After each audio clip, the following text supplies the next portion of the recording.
V nedeljo na Agri padajo rekordi, zakaj ne bi tudi tokrat?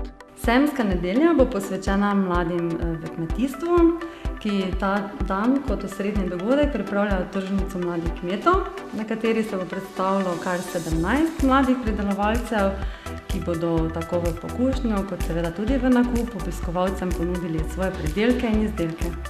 Tudi jutranjo kavo namesto ministra, medena kraljica zagotovo pride, razglasili bodo medene zmagovalce. Nedelja bo tudi dan čebelarjev, ki bodo okronali svojo 4. medeno kraljico Slovenije. Takoj zatem pa nam jo bodo ukradli Makedonci. Ker je dežela partner sejma Agra Makedonija, bo vinska kraljica Slovenije tudi predstavila makedonska vina.